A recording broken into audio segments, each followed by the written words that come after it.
The young adult genre has become one of the most widespread in pop culture and throughout Hollywood. Within a span of about 5 years, teen fantasy and dystopia became the hit for box offices and filmmakers. Beginning with Suzanne Collins' The Hunger Games, then James Dashner's The Maze Runner, followed by Veronica Ross' Divergent. The film industry was swallowed by these popular young adult sci-fi and fantasy pieces of literature. Perhaps the most common fantasy was Stephenie Meyer's Twilight, which had both teens and adults swarming the theaters. The Hunger Games trilogy can be compared to the Twilight series because of the similarities of plot, the love triangle, and suffocating masculinity, because they both present two strikingly different images of a feminine identity. While one appears more passive and susceptible to the whims of the men around her, the other takes the central lead and organizes a rebellion. Following the introduction of the hashtag #MeToo movement and even the recent attention to rights of the LGBTQ community, topics such as romance and gender identity in young adult novels is essential to literary studies. Knowledge is power. Teens who read these types of novels deserve the right to know what the underlying messages are so that they can take precautions to limit the influence on their own psychosocial development. The issue that arises out of such chick lit fandoms is the continual anti-girl culture that surrounds female readers. For example, female readers who lean more towards vampire human love stories and the femininity that Bella portrays are disregarded and labeled negatively, as if this plotline is assumed of women. As Stable points out, the internet has vastly expanded the reach of this loathing and derision of feminized cultural products, allowing misogynistic discourses about girl culture in particular to reproduce at an alarming rate. These misogynistic discourses about the girl culture must be evaluated for the baseline influence they hold over young readers.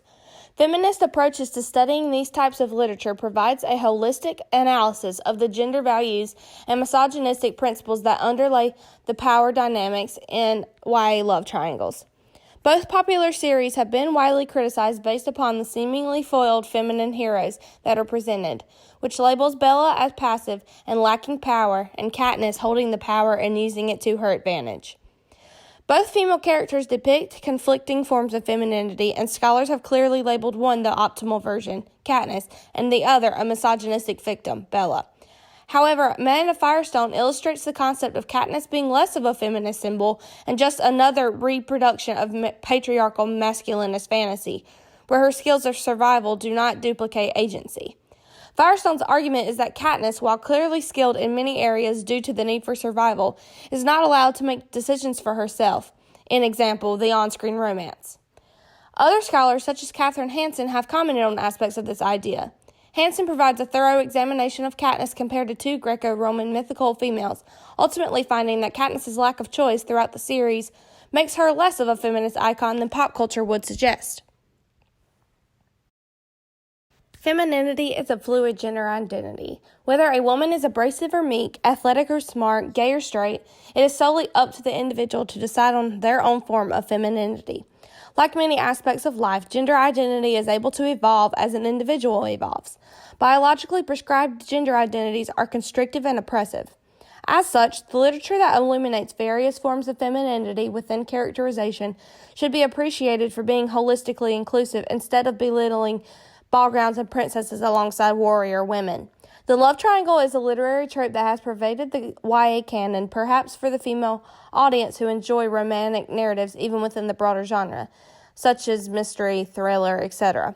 While gendered power struggles are an important topic to analyze within said trope, evaluating the underlying purposes of love triangles in both franchises will provide a better understanding of why fluid femininity and toxic masculinity are socially groomed to be incompatible.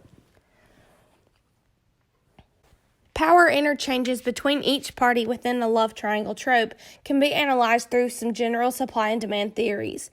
Whether the parties are one male and two females, one female and two males, a female and a male vying for a female, etc., there is an emphasis on what one can offer outweighing the competition.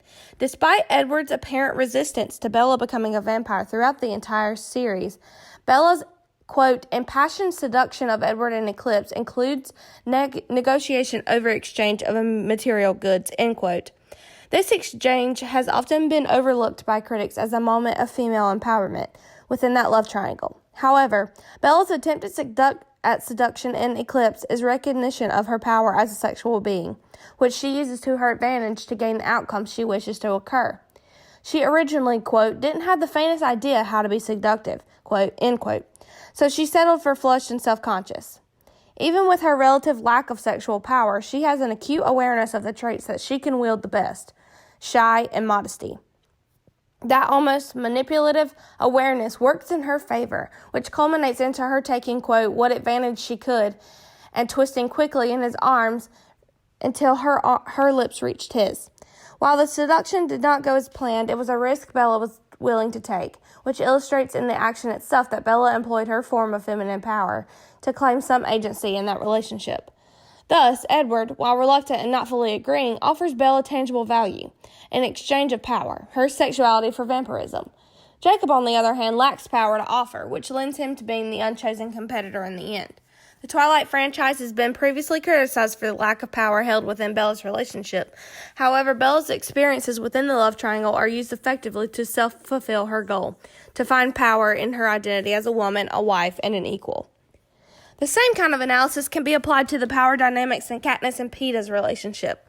While the exchange of goods in this love triangle isn't a tactile advantage, Peeta is able to offer Katniss survival and comfort simply by having access to her, where Gale lacks that same access. In the beginning, Gale offers Katniss companionship, which she hungrily takes as a hunting partner and friend. The stability of their hunting endeavors yields friendship that doesn't develop until that stability is threatened by Katniss's volunteering at the reaping. Yet, upon the end of the games, Peeta is able to offer Katniss physical comfort during her nightmares that transcends that basic desire for survival. The very masculine characterization that Hansen analyzes within Katniss is arguably androgynous in that the traits described are not gendered traditionally. For example, at the first reaping, Katniss's iconic line, I volunteer as tribute, is dumped to protect her sister, whom she has had to take care of after her mother, quote, suffered from immobilizing sadness, end quote. The protection of loved ones is not singularly masculine or feminine, which makes this action less heroic as a feminist heroine. While the action is not diminished due to its androgynous nature, it holds less of an impact on speaking of Katniss's bravery. Rather, it should speak to the maternal/paternal instinct that Katniss embraces.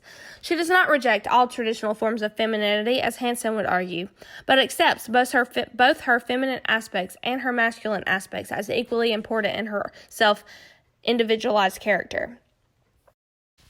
The ways in which authors choose to characterize their teen characters has strong implications for societal views. The prejudices and stereotypes that have become so normalized in the world play a key role in the indirect ways characters are created. Authors have a platform that can be used for social reform, which it appears Collins tries to do in her strong female lead Katniss, subverting the typical role of girls like Bella. While reforming sexism is a worthy goal of literature, the problem that arises is the degradation of those women who identify with the stereotypical submissive female role. As discussed in this paper, ensuring that the message for empowering women is holistically equitable, encompassing every version of feminine identity, is a necessary feature for any reform to take place. Thus, instead of debasing characters like Bella and in turn the girls who identify with her, readers in popular culture should uplift any feminine identity as a valid way of constructing one's individualized role as a woman.